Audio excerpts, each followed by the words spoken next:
नमस्कार मंडळी पाठराखीण या मालिकेचा आजचा म्हणजे 10 जुलैचा भाग तुम्ही बघत आहात. आणि मंडळी आजचा भाग खूप इंटरेस्टिंग दाखवला आहे आणि मालिकेमध्ये आता खूप मोठा असा ट्विस्ट येणार आहे.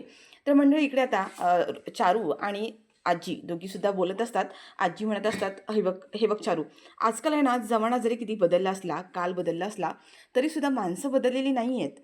आजकालच्या मुलींना असं वाटतं की काल बदलला म्हणजे सगळंच काही बदललं आहे. त्यावर चारू म्हणते की आई, नक्की तुला काय म्हणायचं, मला काही कळत नाही आहे. ती म्हणते, अगं तुला कळत कसं नाही आहे, आपल्या भाग्याचं लग्न अगदी तोंडावर आलं आहे आणि ही अवदसा अजून आपल्या घरामध्येच आहे. तुला कळतंय का? चारू म्हणते, अगं आई, झालं ना, आता सगळे कार्य पार पडले, आता फक्त लग्न राहिले, तेही होईल, त्याच्यामध्ये आता काय होणार आहे. आता ह्या आजी म्हणतात, अगं तुला कळत कसं नाही आहे, त्या मुलीने आत्तापर्यंत काही कमी गोंधळ घातला का? आत्तापर्यंत आपण तिला सगळ्या गोष्टींपासून लांब ठेवलं म्हणून सगळी कार्य कशी पार पडत गेली आहेत. पण आता लग्न आहे आणि त्यात तिने एवढा मोठा घोळ घातला आहे, ते म्हणजे रोहनरावांना जाऊन भेटली आहे, त्यांच्या आईबद्दल ती काय काय जाऊन बोलली आहे, त्यांच्यामध्ये किती गैरसमज झाले तुला माहिती आहे ना. आणि त्यांनी लग्न मोडायचा सुद्धा तिने प्रयत्न केला आहे आणि तरीसुद्धा तू म्हणतेस की काय झालं म्हणून. मी काय म्हणते, भाग्याच्या सासूबाईंनी आणि रोहनरावांनी जर पुन्हा ह्या अवदसेला लग्नामध्ये बघितलं आणि लग्नात काही गोंधळ झाला, लग्न मोडायचा विचार केला, तर त्यांनी मग काय करायचं. आणि आता ही सगळी गोष्ट आहे ना, इकडून तृप्ती सगळं काही ह्यांचं बोलणं चोरून ऐकत असते. आता चारू चारू म्हणते की नाही नाही, चारू म्हणते, आई असं काय बोलतेस तू, असं काही होणार नाही, अगं शुभ शुभ बोल. आता ती म्हणते, मी शुभ शुभच बोलतीये, पण ही जर अवदसा अशी जर घरात असेल, तर तुला वाटत नाही आहे का ह्या लग्नामध्ये विघ्न येईल आणि खरंच त्या लोकांनी काही अडथळा आणला, मग काय करायचं. तर मंडळी आता इकडे असं दाखवलं आहे की जी तृप्ती आहे, तिला घराच्या पेपर्स हवे असतात, म्हणजे घराची जी प्रॉपर्टीज पेपर्स आहेत ते तिला हवे असतात. आणि आता भाग्याच्या वडिलांनी ते ठेवून दिलेत. आता घरात कोणी नाही आहे, सगळे बिझी आहेत, म्हणजे आता बाबासुद्धा बाहेर गेलेत, ह्या दोघीजणी इकडे बोलत बसल्यात. त्या संधीचा फायदा घेत आता तृप्तीला ते पेपर्स गायब करायचे असतात. आणि हळूच ती आता रूममध्ये येते आणि सगळीकडे पेपरची शोधाशोध करत असते. पण तिला काही पेपर मिळत नाही आहेत. तिने कपाटामध्ये इकडे तिकडे बेडखाली सगळीकडे शोधलंय आणि आता हतबल झाली आणि म्हणते की ह्यांनी बाबांनी फोटो पेपर्स नक्की ठेवले कुठे. आणि म्हणून ती आता कपाटामध्ये जाते आणि तिला आठवते की अरे, कपाट तर लॉक आहे. आणि आता ती कपाटाची चावी शोधायला जाणार असते, तेवढा तिला दरवाजाचा आवाज येतो आणि ती दरवाजावर जाते. तेवढ्यातच आता ते भाग्याचे बाबा तिथे आलेले असतात आणि आता मात्र ती घाबरली आहे तृप्ती आणि म्हणते की तुम्ही इथे. त्यावर ते म्हणतात की तू तू इथे काय करतेस आमच्या रूममध्ये. त्यावर आता तृप्ती घाबरलेली असते, म्हणते की नाही नाही बाबा, ते काय झालं की माझ्या रूममध्ये भाग्याच्या सगळ्या मैत्रिणी गेल्यात ना, मेकअप वगैरे करतात, आणि तिथे सगळी गडबड गडबड आणि दरवाजा पण त्याने बंद केला आहे. आणि मला ना माझी साडी नीट करायची होती, म्हणून म्हटलं इथे यावं. हे काय आत्ता म्हणजे साडी नीट झालीच आहे माझी, निघालीच होते मी. असं तिने आता त्यांना वरवरचं उत्तर दिलेलं असतं आणि ती तिथून निघून जाते. पण मामांना थोडासा, आता जे भाग्याचे वडील आहेत त्यांना थोडासा संशय आलेला आहे. ते इकडे तिकडे पाहतात आणि त्यांना कळतं की आपल्या रूममध्ये ना नक्कीच काहीतरी शोधायला आले असणार. आणि म्हणून ते जातात नाही, प्रॉपर्टीचे जे पेपर्स आहेत घराचे, ते व्यवस्थित आहेत का ते कपाटामध्ये पाहतात आणि ती फाईलसुद्धा बाहेर काढतात. आणि तेवढ्यात आता ही जी तृप्ती आहे, ती हे सगळं काही आता वाकून बघत असते, कारण त्यांनी नक्की फाईल कुठे ठेवली आहे हे तिला बघायचं असतं. आता त्यांनी कपाट ओपन केलं आहे आणि त्या कपाटातली फाईल बाहेर काढली आहे आणि हिने आता ते नक्की पाहिले. अच्छा, म्हणजे फाईल कपाटामध्येच होती आणि आता त्यांनी कपाट उघडलं आहे, तर आपल्याला ह्या संधीचा फायदा करायला हवा. नाहीतर ते पुन्हा कपाट लॉक केलं तर आपल्याला कशी काय फाईल मिळेल. तेव्हा तृप्ती म्हणते की मला ना आत्ताच काहीतरी करायला हवं, जेणेकरून ते फाईल आणि कपाट तिथेच उघडं ठेवून बाहेर निघून येतील, असं तर तिला वाटत असतं. ती म्हणते की काय करू काय करू, आणि तिला एक आयडिया सुचते. तृप्तीकडे बाहेर येते, इकडे भाग्याच्या सगळ्या मैत्रिणी असतात, सगळी लग्नाची छान तयारी झालेली असते, रुखवताची पण तयारी झालेली असते. आणि तेवढ्यात आता ह्या तृप्तीचं लक्ष ना त्या रुखवताचा टेबल जो सजवलेला असतो तिकडे जातं. आता ती ठरवते की आपण हे जर खाली पाडलं आणि सगळा गोंधळ झाला तर बाबा नक्कीच फाईल तिथे ठेवतील आणि बाहेर येतील. आणि म्हणून तो टेबलावर जो एक रुमाल असतो ना मोठा, तो जोरात ती खेचते जेणेकरून सगळं खाली पडेल. आणि नेमकं तसंच झालंय, तिने सगळं रुखवत जे असतं ना ते सगळं खाली पाडलंय आणि जोरात ओरडते, आई गं. आणि आता बाकी सगळेजण आता तिथे गोळा होतात आणि बघतात तर काय सगळं सामान खाली पडलंय. आणि त्यावर आता म्हणते की बापरे, केवढा मोठा अनर्थ झाला. आजी येऊन म्हणतात की हे काय झालं, तुझा धक्का लागला का तृप्ती. अगं केवढा मोठा अपशकुन करून ठेवलायस तू, काय केलंस हे. अगं भाग्याचं लग्न आहे आणि एवढा मोठा अपशकुन. आता सगळेजण हे बघत बसतात. सगळ्यांनाच मोठा धक्का बसलाय की आता रुखवताचं एवढं सगळं सामान खाली पडलं, आता लगेच तयारी कशी करायची, लग्न तर तोंडावरती आलंय. आजी आता तिच्यावरती चिडतात आणि म्हणतात, हे सगळं तूच केलंस ना, अगं तुझं लक्ष कुठे होतं, काय गरज होती का एवढं सगळं करायची, तुला बघून चालता येत नाही, केवढा मोठा अपशकुन झालाय. तेवढ्यात आता भाग्याचे बाबा म्हणतात, अपशकुन वरे असं काही नाही आहे, तुम्ही उगाचच काहीतरी अभद्र बोलू नका, चुकून धक्का लागलाय तिचा आणि ते खाली पडलंय, त्याच्यात काय एवढं. पण आजी म्हणतात, पण हिला बघून चालताना काय झालं? आता ही एवढी मोठी सगळी तयारी करायची कशी? सगळ्याचा नासधूस करून टाकलाय तिने. त्या तृप्ती म्हणते, तुम्ही मला का ओरडताय? मी काय केलं? हे सगळं काही मी केलं नाहीये. माझ्या धक्का लागून पडलं नाहीये. आजी म्हणतात, तुझा धक्का लागून नाही पडला, मग कोणाचं पडलंय? ते कोण होतं? तूच होतीस ना? त्यावर तृप्ती म्हणते, अहो थांबा जरा, माझा धक्का नाही लागलाय, मी सांगते ना, मी हे सगळं नाही केलंय. हा धक्का तर आता तिच्या भाग्याच्या काही मैत्रिणी असतात ना, त्या मैत्रिणीचं नाव घेते आणि म्हणते की हे भाग्याची जी मैत्रीण आहे ना, तिचा धक्का लागलाय आणि तिने हे सगळं पाडलंय. आता ही तृप्ती सगळा ब्लेम तिच्यावरती टाकत असते. त्यावर तिची मैत्रीण म्हणते, अहो पण माझा काही संबंध, माझा धक्का तर नाही लागलाय, मी इकडे एका साईडला उभी होती. त्या तृप्ती म्हणते, म्हणजे म्हणजे अगं बाई, ही बघा, एकतर चोर तर चोर आणि वरती शिरजोर, सरळ सरळ माझ्यावरती आरोप करतीये. अगं म्हणजे तुला काय म्हणायचंय? हे सगळं मी केलं का? पण या आजींना चांगलंच माहिती असतं की हे सगळं काही तृप्तीनेच केलंय. तृप्ती एक नंबरची आगाव आहे हे तिला चांगलंच माहिती आहे. त्यावर आता आजी म्हणतात, पण आता हे सगळं काय करायचं? काय हे सगळं आता एवढ्या लवकर आपण कशी तयारी करणार आहोत? आणि पुन्हा आता तृप्ती त्या भाग्याच्या मैत्रिणी आहेत ना, त्यांना बडबड करत असते आणि म्हणते की काय केलं तुम्ही हे? आज भाग्याचं लग्न आहे आणि तुम्ही लग्नाच्याच दिवशी एवढा मोठा अपशकुन घडून आणलात आणि ह्या सगळ्याचा आर तुम्ही माझ्यावरती घालताय. म्हणजे माझ्याच घरात येऊन माझ्यावरच चोरीचा आळ घालताय तुम्ही. तुम्हाला काहीतरी वाटलं पाहिजे ना? पण ती भाग्याची मैत्रीण म्हणते, अहो पण वहिनी, खरंच आमचा धक्का नाही लागला, आम्ही तर इथे आलो सुद्धा नव्हतो. त्यावर आता पुन्हा ती भाग्याची वहिनी म्हणते की म्हणजे तुला हेच म्हणायचंय का की मी हे सगळं पाडलंय, माझा धक्का लागलाय? अगं तू परत परत माझ्यावरतीच आरोप करतेयस. त्यावरती म्हणते, नाही हो, मला तसं नाही म्हणायचंय, मी फक्त इतकंच म्हणते की माझा धक्का नाही लागलाय इथे. आता त्यावर ती म्हणते, अरे कौस्तुभ, बघ ना, तुझ्यासमोर तुझ्या बायकोवर असे आरोप करतात आणि तू हे सगळं बघत बसलायस. त्यावर कौस्तुभ म्हणतो, ही वेळ आता भांडत बसण्याची नाही आहे. आता हे सगळं जे विस्कटलंय ना, ते नीट कसं करायचं ना, त्याचा विचार करा. त्याचं काय करायचं आहे? तेवढ्यात लगेच आता प्राजू म्हणते की ऐका ना, आपलं जे बाकीचं रुखवताचं सामान आहे ना, त्याला एवढं काही झालं नाही आहे.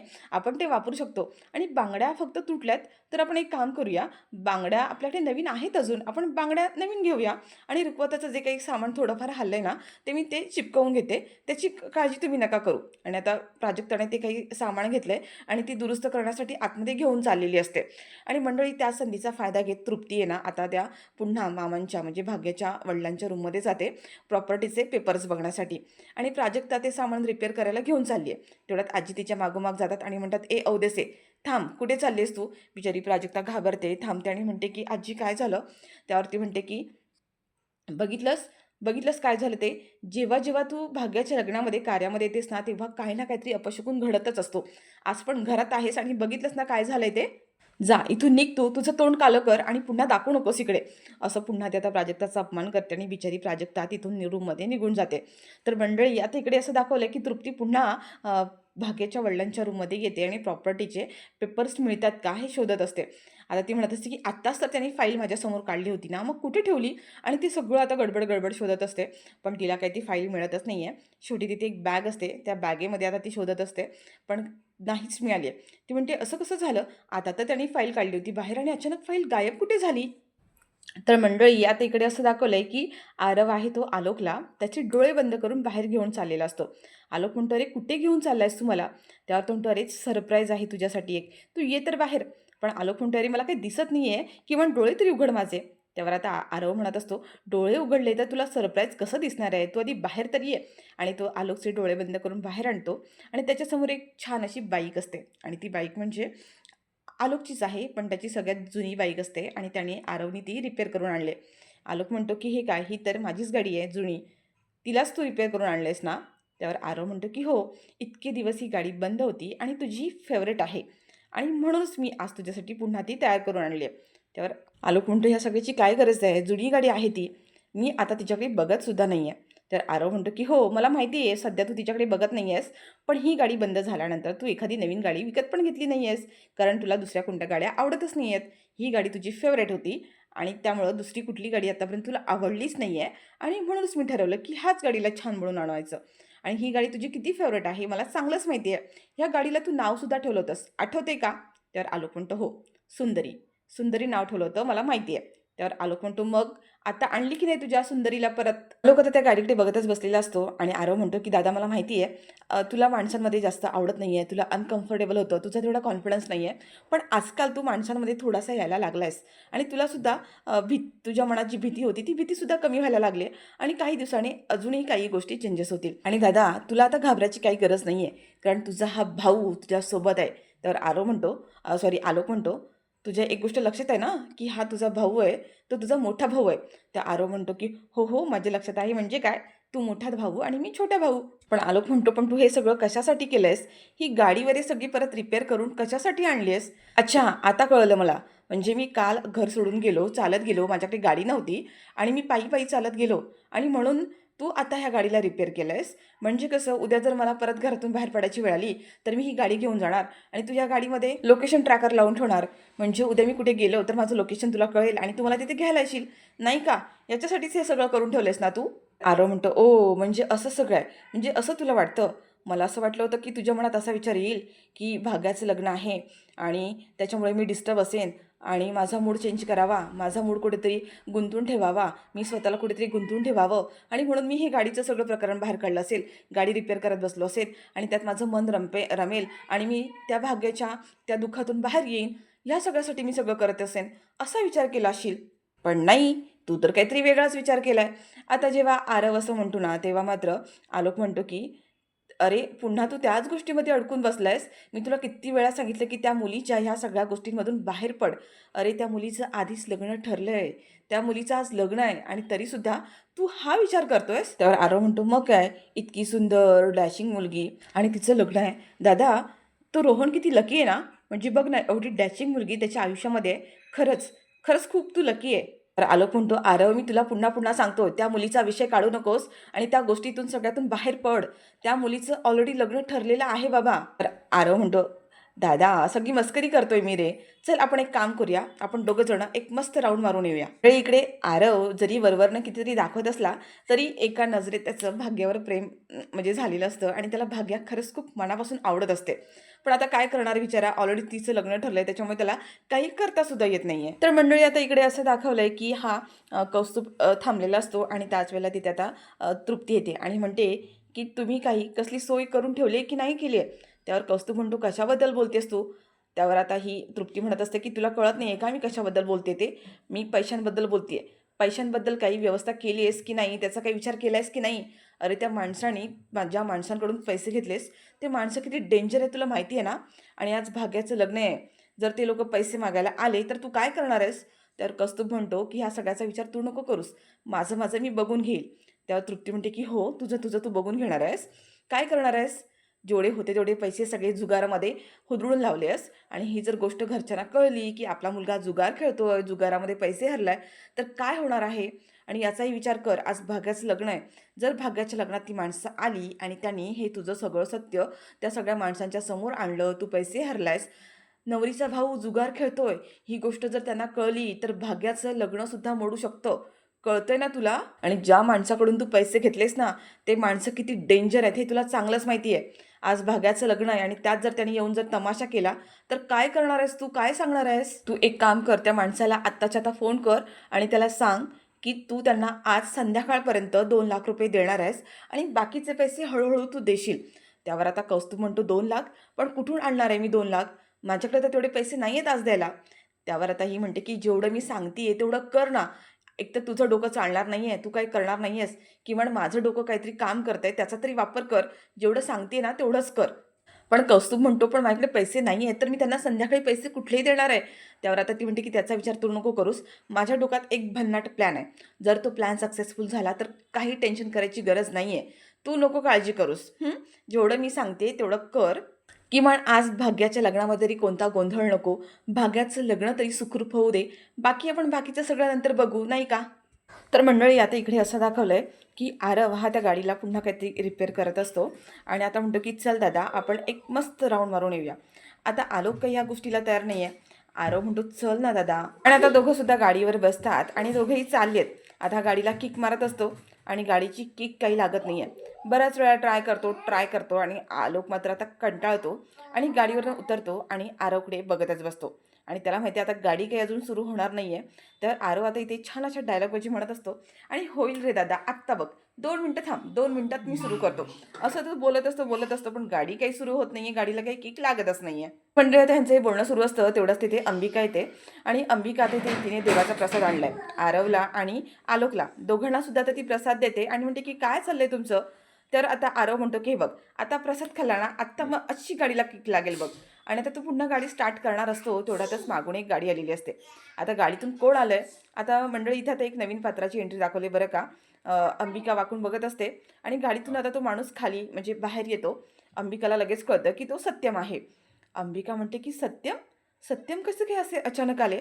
आणि लगेचच आता सत्यम जेव्हा गाडीतून असं बाहेर येऊन पुढे येत असतो, अंबिकासुद्धा आता त्याच्या जवळ जाते आणि सत्यमला म्हणते की अहो तुम्ही असे अचानक आलात. आणि ती तिच्या हातातला जो प्रसाद जो आहे ना, तो अंबिका त्या सत्यमला देत असते. पण सत्यम काही तो प्रसाद घेत नाही आहे. आणि अंबिका आता त्याच्या पाया पडते आणि तेवढ्यात आरव आणि आता हे दोघं सुद्धा त्याला पाहतात. आरव लगेच म्हणतो की सत्यम काका. तर आलोक लगेच आता सत्यमला भेटायला जाणार असतो. तेवढ्यात आरव त्याला अडवतो, कारण त्या दोघांमध्ये बोलणं सुरू असतं. आणि आता अंबिका लगेच म्हणते पण तुम्ही असे अचानकच कसे काय आलात, म्हणजे तुम्ही कळवलं सुद्धा नाही आहे. पण आता हा जो सत्यम आहे ना, इतका म्हणजे असं उद्धट दाखवलाय की तो अंबिकाशी धड बोलत सुद्धा नाही आणि म्हणतो की सुलक्षणा वहिनी कुठे आहे, मला तिच्याशी बोलायचं आहे. आणि तो रागारागामध्ये आता घरातच निघून आलेला आहे. तर मंडळी इकडे आता सुलक्षणाचं आणि त्यांची जी HR आहे की कोण आहे असिस्टंट, त्या दोघींमध्ये बोलणं सुरू झालेलं असतं. दोघींचं आता भाग्याच्या लग्नाविषयी चालू आहे. आता ही सुलक्षणा म्हणत असते की काही झालं तरी भाग्याचं लग्न हे व्यवस्थित पार पडायला हवं. भाग्याचं लग्न व्यवस्थित पार पाडलं तरच आपण आलोकच्या आणि प्राजक्ताच्या लग्नाचा विचार करू शकतो. म्हणजेच आपण जो प्लॅन केला आहे तो प्लॅन सक्सेसफुल होऊ शकतो. आणि त्यासाठी भाग्याचं लग्न हे व्यवस्थित पार पडायला हवं आणि त्यासाठीच मी आता तिकडे चालले. आता सुलक्षणा लग्नाला चाललेली असते, पण ती म्हणते की मॅडम मला वाटतं तुम्ही घरात थांबणं जास्त महत्त्वाचं आहे. एक काम करा, मी लग्नाला जाते, तिकडे काही गोष्टी झाल्या किंवा काही गडबड झाली तर मी तुम्हाला लगेच कळवतेच ना, पण तुम्ही आत्ता घरी थांबणं जास्त गरजेचं आहे. पण सुलक्षणा म्हणते की नाही नाही, मी तिथे जाते, माझं तिथे जाणं खूप महत्त्वाचं आहे. काहीच प्रॉब्लेम झाली तर मी पटकन मॅनेज करेन सुद्धा. पण मंडळी हे सगळं त्यांचं बोलणं सुरू असतानाच मध्येच अंबिका येते आणि म्हणते की अंबिका वहिनी हे आलेत, म्हणजे ते तिचे मिस्टर आलेले असतात, ते सांगतात. आता ती सांगत असते तेवढ्यातच सत्यमची मागून एंट्री झाली आणि सत्यमला बघूनच आता इथे हिला सुलक्षणाला मोठा धक्का बसला. ती म्हणते की सत्यम ह्यावेळेला असं अचानक कसं काय आला? तो तर यांच्यासोबत दुबईला होता ना, मग आता अचानक इथे कसा काय आला? त्यावर सत्य म्हणतो तुम्ही नाही का काही गोष्टी अचानकच केल्या आम्हाला न सांगता. इतकी वर्ष एवढं मोठं सत्य आपण ह्या जगापासून लपवून ठेवलं होतं, ते नाही का तुम्ही आम्हाला न सांगता अख्ख्या जगासमोर आणलं. आता सुलक्षणाला ही गोष्ट कळते, म्हणजे तो आलोकबद्दलच बोलतोय. आलोकला आपण इतकी दिवस सगळ्यांपासून लपवून ठेवलं होतं आणि आता सुलक्षणाने ते सगळ्यांसमोर आणलेलं आहे. मी हे जे काही केलंय त्यामुळे आपल्या कंपनीला केवढा मोठा लॉस होतोय, आपल्या कंपनीची किती बदनामी होते, याचा विचार केलाय का तुम्ही सुलक्षणा वहिनी? किती मोठा प्रॉब्लेम झालेला आहे त्या गोष्टीमुळे आणि म्हणूनच मला इथे अचानक यावं लागलंय. तर मंडळी इकडे असं दाखवलं की प्राजू जे असते, जे रुखवातातलं सामान बिघडलेलं असतं ते सामान आता व्यवस्थित करते. आणि तेवढ्यातच आता मागून चारू येते आणि तिने हातामध्ये तो रुखवाताचा कळस म्हणजे जो करा असतो ती घेऊन आलेली असते. आणि ते सगळं बघून प्राजक्ताला असं वाटतं की ती म्हणते मामी तू इथे इथे काय करते, काही काम होतं का? त्यावरती म्हणते की हो, हा बघ हा रुखवताचा करा. तू काव्याची भाग्याची पाठ राखी नाहीस ना, आणि पाठ राखणीचा तो मान असतो आणि तुझा हा मान मी तुला द्यायला आली आहे. आता ती प्राजक्ताच्या हातामध्ये तू करा देते आणि प्राजक्ताला असं वाटतं की मामीचा आपल्यावरचा राग निघून गेला आहे आणि म्हणूनच ती माझ्याशी बोलायला आली आहे. आणि हा करासुद्धा पाठराखींच्याच हातामध्ये असतो आणि म्हणूनच ती मला द्यायला आली आहे. प्राजक्ता खरंच खूप खुश झालेली असते आणि तिला आता मनातून असं वाटत असतं की मामी सगळं काही विसरून तिने मला माफ केलं आहे असं तिला वाटत असतं. ती खूप खुश असते. आणि तेवढ्यात प्राजू म्हणते की मामी हे सगळं तू मला मला देतेस, म्हणजे प्राजक्ताच्या लग्नात मी यायला तुझी काहीच हरकत नाही आहे ना? त्यावर आता चारू म्हणते की प्राजक्ता तू भाग्याची पाठ राखीण म्हणतेस ना स्वतःला, मग पाठ राखणीचं काय काम असतं, पाठ राखणीचं महत्त्व काय आहे हे तुला माहिती आहे का? त्यावर आता प्राजक्ता म्हणते की हो मला माहिती आहे. पाठ राखीण म्हणजे नवरी मुलीचं लग्न होईपर्यंत, तर पास परतावणा होईपर्यंत तिच्या लागणाऱ्या प्रत्येक गोष्टीसाठी तिची पाठ राखीण तिच्यासोबत असते. तिला लागणाऱ्या प्रत्येक गरजेसाठी तिच्यासोबत असते. पाच परतावणा होईपर्यंत, ती परत येईपर्यंत तिची काळजी घेते.